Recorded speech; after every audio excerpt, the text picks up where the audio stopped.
WhatsApp कैसे हो आप सब। तो स्वागत है सबका एक और नई वीडियो में। तो आज मैं बात करने वाला हूँ एक एक्टर, एक यूट्यूबर, एक एंटरप्रेन्योर, एक सीईओ, मल्टीटास्कर, ऑलराउंडर के बारे में। मैं बात कर रहा हूँ कॉन्स्पिरेसी किंग कुलदीप सिंघानिया के बारे में।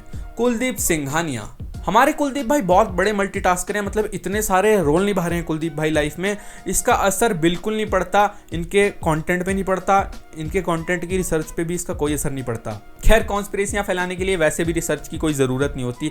कॉन्स्पिरेसी थ्योरीज वाला कंटेंट बना ही उनके लिए है जिनके लिए डीप रिसर्च सिर्फ एक चैट जीपीटी का फीचर है। कॉन्स्पिरेसी थ्योरीज और अंधविश्वास में सिर्फ एक फर्क है, अगर तुमको अंधविश्वासी मिले तो तुम उसको अंधभक्त बोलते हो, और अगर तुमको कोई कॉन्स्पिरेसी थ्योरीज पे विश्वास करने वाला मिले तो तुम उसको इंटेलेक्चुअल और अवेयर बोलते हो। अब फॉर एग्जाम्पल, अगर तुमको कोई बोले कि घर के बाथरूम में उल्टी बाल्टी रखने से घर पे लड़ाइयाँ होती है, कलेश होता है, तो तुम लोग बोलोगे अबे चूतिया है क्या। लेकिन वहीं अगर कोई तुमको बोले कि ज्यूस दुनिया को चलाते हैं, राहुल गांधी CIA का एजेंट है, तो तुम लोग बोलोगे कि वाओ भाई, you are so intellectual, you are so aware, you are so responsible, whatever the fuck. अब ये दोनों बातें उसी लेवल पे जिस लेवल पे तुम्हारा एकेडमिक डाउनफॉल चल रहा है इस टाइम पे, लेकिन फिर भी एक बात समझदार लगती है और एक बात चूतिया। अब देखो यार, बचपन में मैं भी बहुत ज़्यादा कॉन्स्पिरेसी थ्योरियों वाला कंटेंट देखता था। जब मैं 10-11 साल का हूँगा, उस वक्त मेरा दिमाग भी यार मतलब 10-11 साल के बच्चे जितना था। उस वक्त मैं हनी सिंह का भी बहुत बड़ा फ़ैन होता था। खैर, तो मैं जो कॉन्स्पिरेसी थ्योरीज देखता था, मैं फिंक को सबसे ज़्यादा देखता था उस जॉनरा में। लेकिन जिस दिन मैंने फिंक की ये वीडियो देखी, कंस्पिरेसी ये है कि ये पूरा बीफ फेक था, स्क्रिप्टेड था। चुप तेरी मैं की चूत। फिंक की ये वीडियो देखने के बाद मुझे पता चल गया भाई, ये जो कॉन्स्पिरेसी थ्योरीज का जितना भी ड्रामा है, ये 90% तक तो चूतियाप होता है और 10% बकचोद। खैर, बैक टू द टॉपिक, बात करते हैं कुलदीप भाई के बारे में। तो कुलदीप भाई पहले मोटिवेशनल और इंस्पिरेशनल टाइप की रील्स बनाते थे।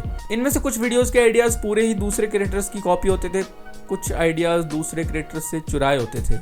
ये है पत्थर और ये है पानी। अब अगर मैं इस पानी को इस पत्थर पे डालता हूं तो नथिंग हैपेंस, लेकिन अगर मैं एक और बार इस पानी को इस पत्थर पे डालता हूं तो नथिंग हैपेंस, लेकिन अगर मैं एक और बार इस पे पानी डालता जाता हूं time after time then also nothing happens. Moral of the story. हाँ, यही सब बकचोदी करते थे पहले कुलदीप भाई। चल भाई, राजू के मोमोज खा के आते हैं। मोमोज? हाँ चल। मोमोज 100 के आते हैं, आने जाने में 30 का पेट्रोल लग जाएगा, फिर भी 70 का फायदा है। हाँ कह देता हूँ, चल। भाई फोन देना, एक कॉल करना है। अभी मैं बिजी हूँ। अरे यार दे दे यार, गर्लफ्रेंड को फोन करना है। गर्लफ्रेंड? अब के कुलदीप भाई में और पहले के कुलदीप भाई में सिर्फ 2 चीजों का फर्क है, बैकग्राउंड म्यूजिक का यूज और फॉरेनर्स के कंटेंट का मिसयूज।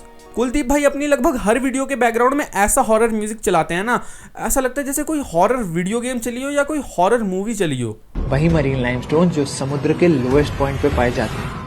मतलब ये कि जो माउंट एवरेस्ट आज वर्ल्ड का हाईएस्ट पॉइंट कहा जाता है, वो एक टाइम पे समुद्र के अंदर था। इसका मतलब जो इन्फॉर्मेशन आज सच है, तेरे हिसाब से वो एक टाइम पे झूठ थी। एग्जैक्टली। समय के साथ साथ इस दुनिया के सबसे बड़े सच भी झूठ बन जाते हैं और सबसे बड़े झूठ सच। तो इसका मतलब जो कुछ भी आज अपन जानते हैं, क्या वो सच है या सच को छुपाने के लिए बोला गया? समझदार को इशारा काफी है। और फॉरेनर्स के कंटेंट के मिसयूज पे तो मैं क्या ही बोलूं यार। कुलदीप भाई जो वीडियोस बनाते हैं कॉन्स्पिरेसी थ्योरीज पर, उनमें से भी आधे से ज्यादा वीडियोस फॉरेन के कॉन्स्पिरेसी थ्योरीज वाले पेजेस से कॉपीड होती हैं। सॉरी, कॉपीड नहीं, इंस्पायर्ड होती हैं।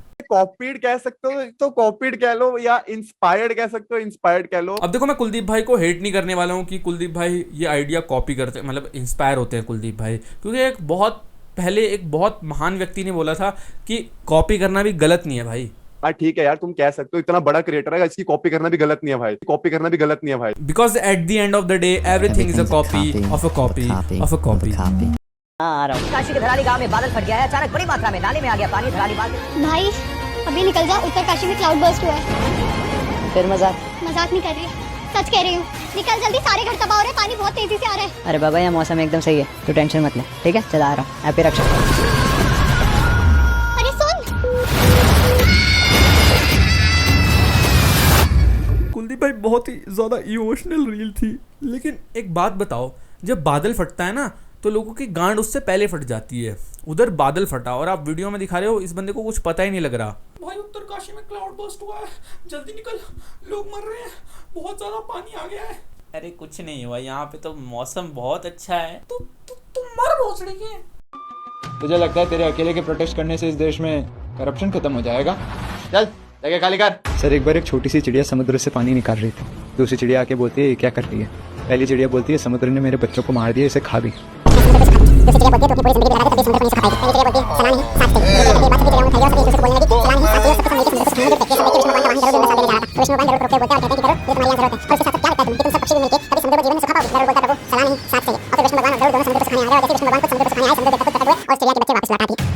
क्या आप मेरे साथ हैं सर? अरे कुलदीप भाई कितना घुमा रहे हो बातों को, इतना तो पॉलिटिशियंस तक नहीं घुमाते अपनी बातों को जितना आप घुमा रहे हो। ये तो इंस्टाग्राम है, यहाँ पे तो वॉच टाइम भी नहीं चाहिए, क्यों खींच रहे हो फिर आप अपनी वीडियो को इतना लंबा? अर्थ का हाईएस्ट पॉइंट कौन सा है? Mount Everest. अगर मैं कहूँ कि ये झूठ है तो क्या बोल रहा है भाई ये? पता है तुझे, एवरेस्ट की हाइट सैटेलाइट से मेजर होती है, हर जगह प्रूफ है। रिसर्च में पता चला है कि जो माउंट एवरेस्ट का टॉप है वहाँ पे मरीन लाइमस्टोन्स मिले हैं, वही मरीन लाइमस्टोन जो समुद्र के लोएस्ट पॉइंट पे पाए जाते हैं। मतलब ये कि जो माउंट एवरेस्ट आज वर्ल्ड का हाईएस्ट पॉइंट कहा जाता है वो एक टाइम पे समुद्र के अंदर था। अबे तो इससे कोई फैक्ट थोड़ी बदल गया, अर्थ का हाईएस्ट पॉइंट तो फिर भी माउंट एवरेस्ट ही हुआ ना। इसका मतलब जो इन्फॉर्मेशन आज सच है तेरे हिसाब से वो एक टाइम पे झूठ थी। एग्जैक्टली। समय के साथ साथ इस दुनिया के सबसे बड़े सच भी झूठ बन जाते हैं और सबसे बड़े झूठ सच। तो इसका मतलब जो कुछ भी आज अपन जानते हैं क्या वो सच है या सच को छुपाने के लिए बोला गया? समझदार को इशारा काफी है। अब ये ऐसी गेल चोदी सी बातें क्यों करता है यार? मतलब अगर एंड में यही बात बोलनी थी तो इससे अच्छा एग्जाम्पल नहीं मिला ये बोलने का। बहुत जल्द एक ऐसा टाइम आएगा जहाँ मर्द शादी नहीं करेंगे। हाँ कुलदीप भाई आप सच बोल रहे हो, ऐसा जरूर होने वाला है बहुत जल्द, क्योंकि बहुत जल्द इंडिया में इंसेल रेवोल्यूशन आने वाला है। What the? YouTube ने सारी एआई जॉब्स की तो 1 सेकंड में बैंड बजा दी। अब से YouTube पे कोई भी एआई से बनी हुई वीडियोस मोनेटाइज नहीं होगी। यही तो गया। ये आम लोगों का एआई से फोकस दूर करने का एक सीक्रेट प्लान भी तो हो सकता है। मतलब ये रील आम लोगों को चूतिया बनाने का एक सीक्रेट प्लान भी तो हो सकता है। मार्क जकरबर्ग सीक्रेटली एक सुपर इंटेलिजेंस लैब बना रहा है जिसके लिए उसने कानपुर के त्रपित बंसल जैसे लोगों को 800 करोड़ के स्टार्टिंग पैकेज पे हायर कर रखा है। 800 करोड़? यस। गूगल, एप्पल जैसी आज हर बड़ी कंपनी इंजीनियरिंग, मार्केटिंग, फाइनेंस, चाहे वो कोई भी सेक्टर हो, सिर्फ उन्हीं लोगों को हायर कर रही है जो एआई और एनालिटिक्स जानते हैं। अबे गूगल एप्पल में एआई की जॉब्स करने में और एआई से कंटेंट बनवा के उसको यूट्यूब पे डाल के पैसे कमाने में बहुत फर्क होता है एंटरप्रेन्योर। एक सीक्रेट प्लान भी तो हो सकता है। अनबिलीवेबल। क्या हुआ? यूएस में जो टेस्ला 30 लाख की है, इंडिया में लॉन्च हुई डबल से भी ज्यादा प्राइस पे। व्हाट? इम्पॉसिबल। कुलदीप भाई I think I have to tell you something. That's how fucking tariffs work. Impossible. Impossible. Base price 30 lakh, import duty 21 lakh, GST plus compensation cess 5 lakh, registration और road tax 4 lakh, logistics plus insurance के और 2 लाख और homologation के और 1.5 लाख। हो गए ना 60 लाख से ज्यादा। ये टैक्स है या कोई स्कैम? अबे पहले इंडिया में ईवी इंफ्रास्ट्रक्चर तो देख ले और इंडियन व्हीकल मार्केट में अफोर्डेबल बजट तो देख ले, और उसके बाद ये भी देख ले कि गवर्नमेंट और टेस्ला की अलग अलग पॉलिसीज है टेस्ला की सेल को लेके इंडिया में। ये बहुत कार्टूनों जैसी बातें भी करता है। अगर तुझे एक ऐसी टेक्निक पता चल जाए जिससे हम लोग अमर हो सकते हैं तो इसलिए क्योंकि हम सब बस एक टाइम लूप में फंसे हुए हैं, अलग अलग टाइम पे बस वापस पैदा हुए जा रहे हैं। क्या? ओह माय गॉड, क्या हुआ? हम लोग एक मैट्रिक्स में फंसे हुए हैं जिससे अगर निकलना चाहें तो भी नहीं निकल सकते। मुझे भी ऐसा ही लगता था 9th क्लास में कि हम लोग एक मैट्रिक्स में फंसे हुए हैं। अगर उस वक्त मैं इस मैट्रिक्स के चूतियाप में ना मानता तो आज मेरे को प्राइवेट कॉलेज ना जाना पड़ता। ये है अमेरिकन रैपर एमिनेम की फोटो और ये है रोमन एम्परर अलेक्जेंडर की फोटो और ये है दोनों की फोटो साइड बाय साइड। ये है हॉलीवुड एक्टर पीटर डिंकलेज और ये है सेबेस्टियन डिमोरा और ये है दोनों की फोटो साइड बाय साइड। और फाइनली ये है मार्क जकरबर्ग और ये है king of Spain Philip the fourth और ये है दोनों की फोटो साइड बाय साइड। ये है कुलदीप सिंघानिया और ये है क्लाउन और ये दोनों की photo side by side. By the way ये वीडियो भी कुलदीप भाई ने एक कॉन्स्पिरेसी थ्योरी वाले पेज से कॉपी कर रखी है। सोच इतने सालों से जो कुछ भी हमें दिखाया सुनाया गया हो, जो भी बातें हम अभी तक बिलीव करते आ रहे हैं, उनमें से भी तो बहुत सी बातें ऐसी हो सकती है जो कि गलत हो, झूठ हो, और वो सारी चूतिया बातें किसी क्रिएटर ने कॉन्स्पिरेसी थ्योरी बना के बोल दी हो। ओह माय गॉड, क्या 3 वर्ल्ड वॉर्स शायद पहले से प्लान थी? इम्पॉसिबल। अबे तीसरी होने तो दे। ये क्या तीनों प्लान थी पहले से?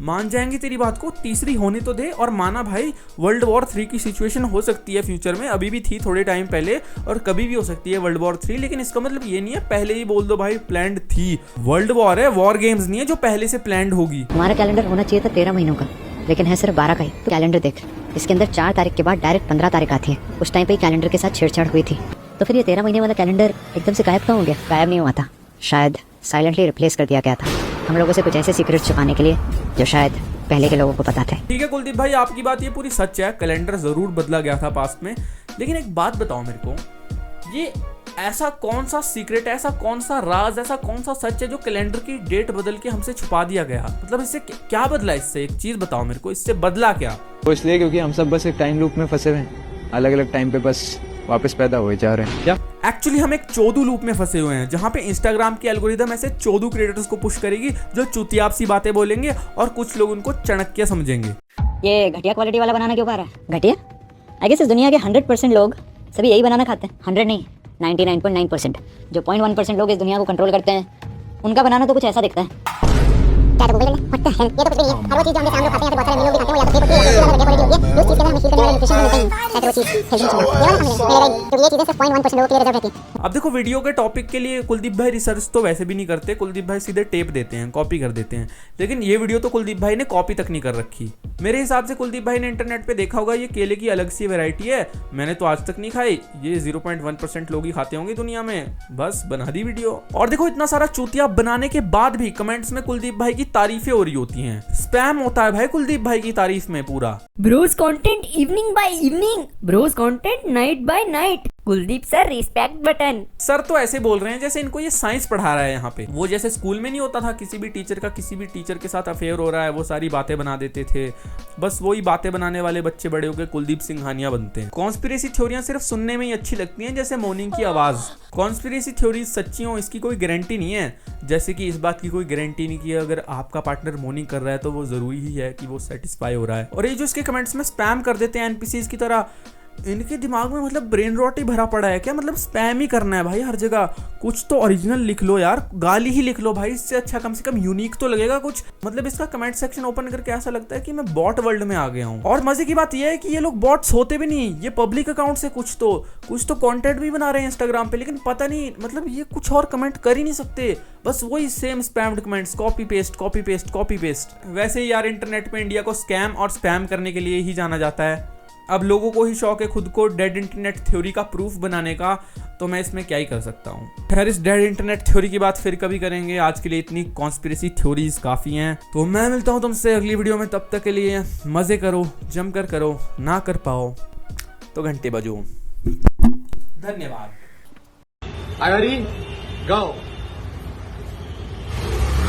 Wait.